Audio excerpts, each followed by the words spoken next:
Now, people do celebrate in different ways, and I'm wondering whether you had anything to do with this celebration.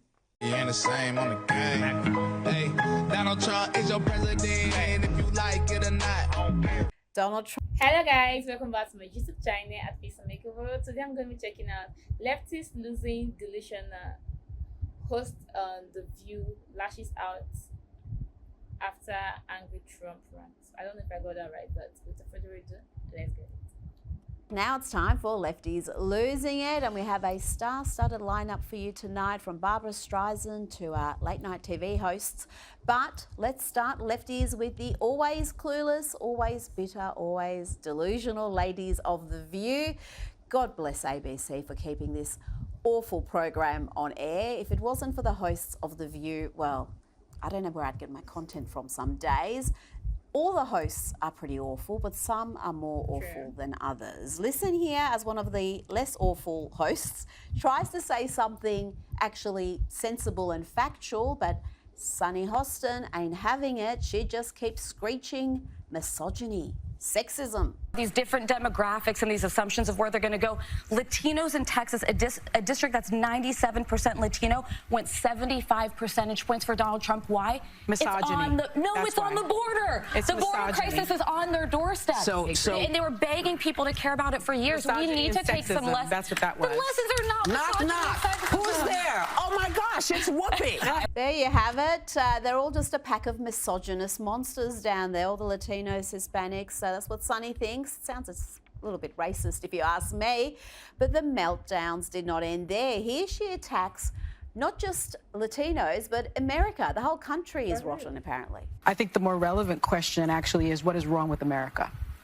I think what is wrong with our country? What is wrong with this country that they would choose a message of divisiveness, of xenophobia, of racism, of misogyny over a message of inclusiveness? Oh yes, so inclusive, so tolerant. Can she even hear herself? But Sunny wasn't done yet. The angry rant continued, and it got weirder and weirder. Children to be shot, it's wealth to be hoarded, it's workers to be exploited, it's poor to starve, it's cops to murder. Okay, talking about weird, I'm going to miss this woman, Gwen Walls, the wife of Kamala Harris's VP pick, Tim Walls. She would have been a rich source of material for this segment, but sadly, Harris and Walls were a uniquely terrible, inauthentic and unelectable team. Here is Gwen, however, rallying the troops after the devastating loss. I'm not sure if you heard me. We cannot and we will not give up this fight. That's right, come on! Come on! That's right, we cannot and we will not give up this fight! That's right. All right, you can sit down now. You can sit down now. I'm going to miss you, Gwen, but we're turning the page. We're turning the page. Bye-bye, Donald Trump. We are turning the page. Oh, we'll always have that. That was possibly my favourite Lefties Losing It moment of the year. She's a little bit terrifying, if you ask me. Now, let's check in with a couple of late-night TV hosts who are not coping well with reality. Let's start with the painfully unfunny hypocrite Jimmy Kimmel, who was brought to tears by democracy, but he started off pretty cocky before the election. Little snowflake. What a blowhard. He's a blowhard and a snowflake. He's a blowflake is what he is. He should change the hats to say, "Make America Wine Again."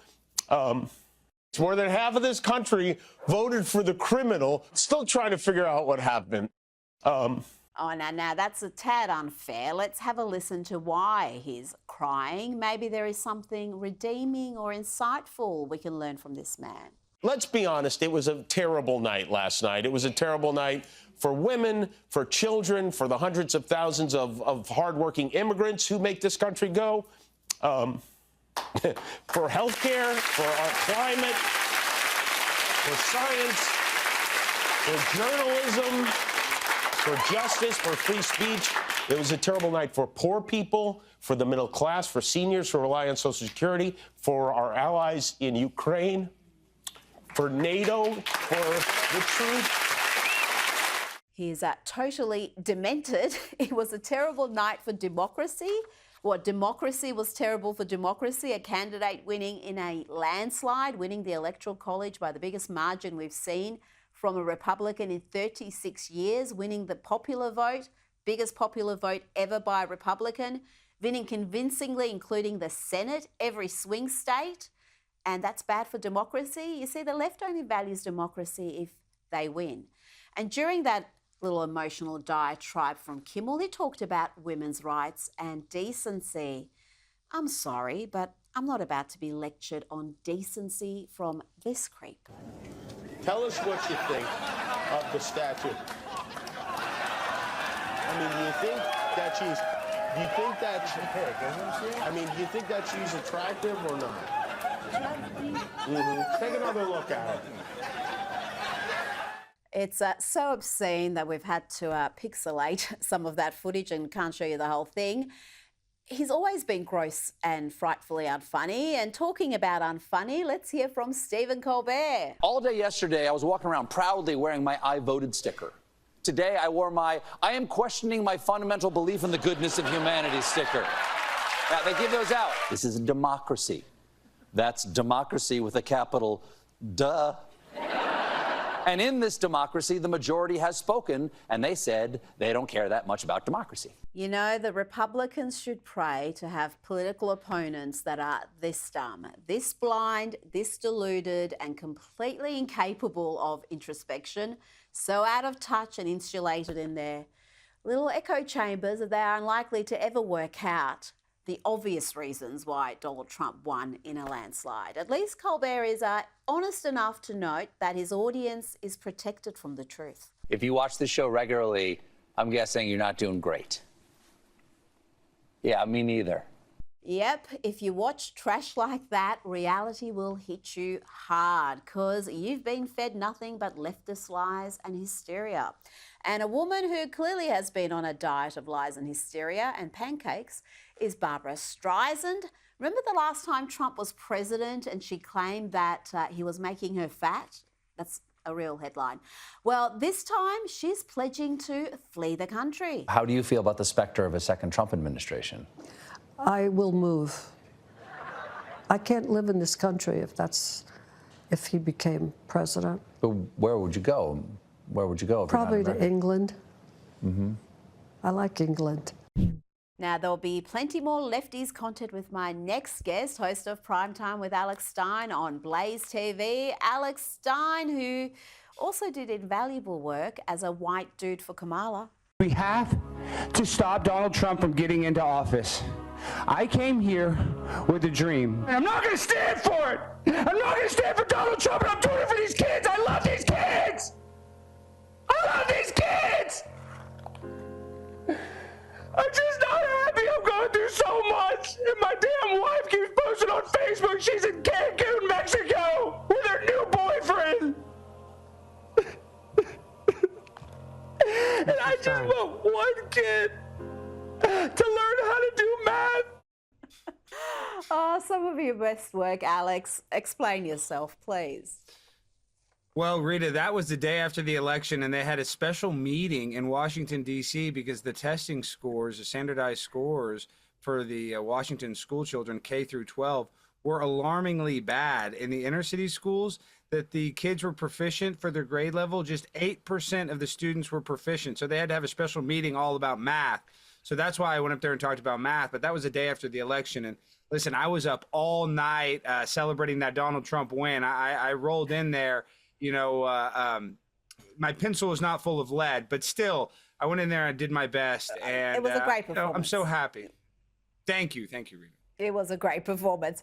Now, people do celebrate in different ways, and I'm wondering whether you had anything to do with this celebration. You ain't the same on the game. Hey, Donald Trump is your president, if you like it or not. Donald Trump is your daddy again. Did you put that sign up, Alex? It looks like your work. No, I did not. And, you know, honestly, Daddy Trump needs to come back. He's coming back. Gas prices are about to get cheap. We don't have to worry about biological men beating women in women's sports. I mean, the world is going to get exponentially better. So if we got to call Donald Trump daddy, he is. He's the father of this country, and there's no better father than Donald Trump. Now, Alex, Donald Trump's youngest son, Barron, has been credited for helping guide his father's strategy to attract younger voters through appearances with podcasters, comics like Theo Von, The Joe Rogan Show, Adam Ross. Here is Donald Trump talking about Barron's involvement in his campaign. So I have a son who's very smart and tall, Barron, right? And he knows all about you. He knows about guys I never heard of. He said, Dad, you don't know how big they are. They're big. You know, he told me how big. I said, who the hell is he? Like Ross. I did. He said, Dad, he's a great guy. I mean, guys that are doing, it's a whole new world out there. How much of a difference did this so-called bro vote have in this election? I remember Republican women like Riley Gaines, even Megyn Kelly, were encouraging men to go out there and vote to help save the country. Well, it was huge. And a lot of people want to criticize Donald Trump, but I think the best judgment of a man's character is how well Donald Trump's children are doing. And his son Barron is a genius for basically putting his campaign over the top. And then on top of that, you look at Joe Biden's son, Hunter Biden, and, you know, his other children that have issues. You know, the Obamas, their kids are pretty wacky. All of Donald Trump's children work in his business, support him. They all have clean criminal records. I don't think any of them are selling our secrets to the Ukraine. So Donald Trump is a great father, and he raised a great young man in Barron Trump, and I'm really indebted to him for making him think outside the box and go on these podcasts and do untraditional media. And I really do think that was the difference in this election. Now let's have a look at some young men celebrating this famous victory. There was never any doubt, Kamala, you're fired.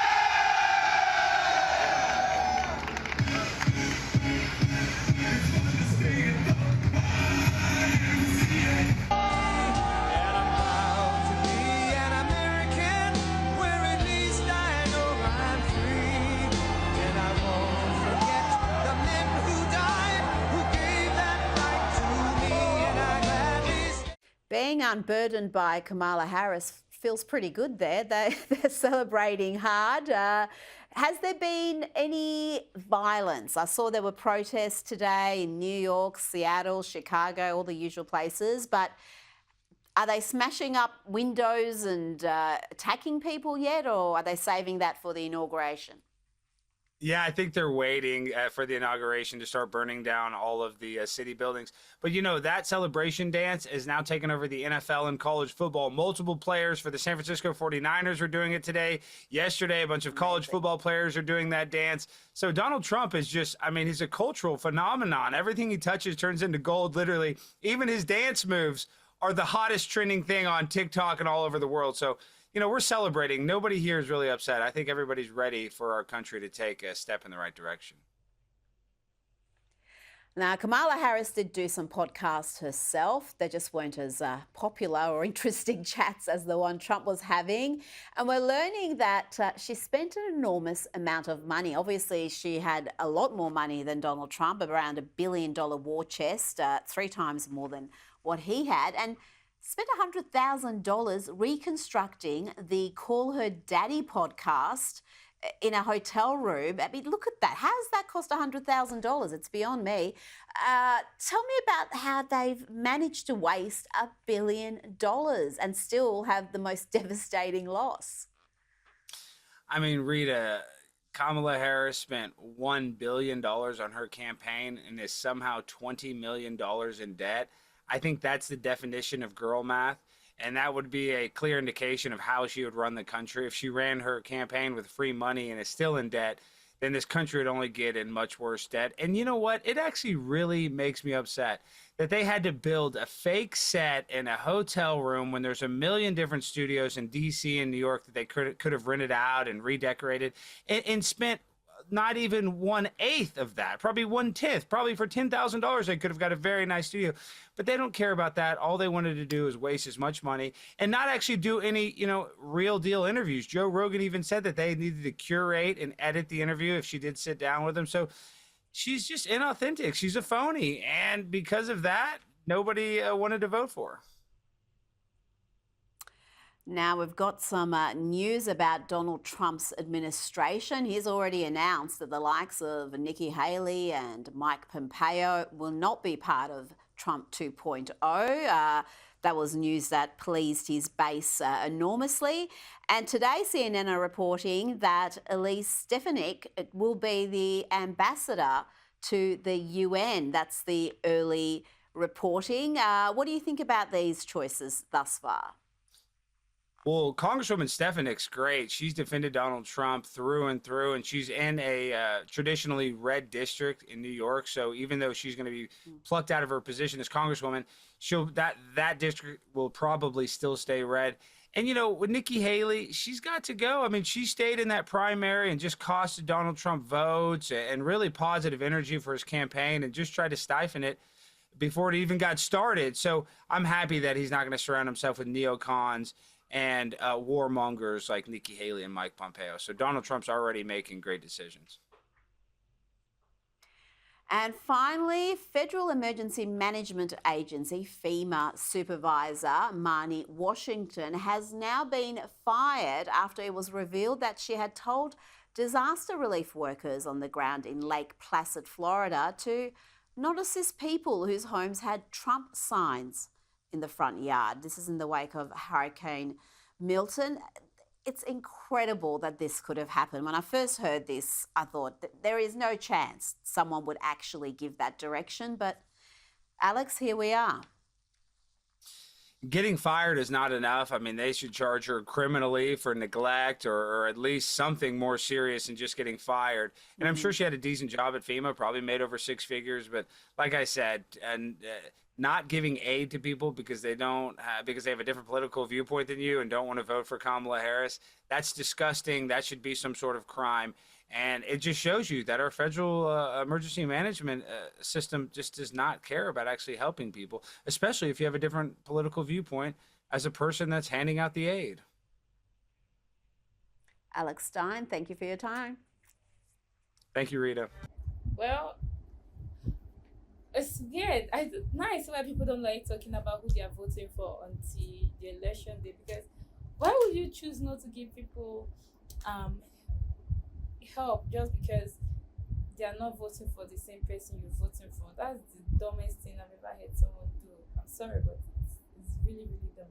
I feel we all have different political views. We all have different points of views in life, and as long as it's not affecting someone physically, I don't think you should be mean to other people just because they have different views from you. Like, okay, so I'm not voting for Camila, then why won't you help me just because I'm not voting for her? You like her, that's good for you, but we all have different points of views. We all have different likes and dislikes, and I resonate with Trump more than Camila. So why would you refuse to give me help?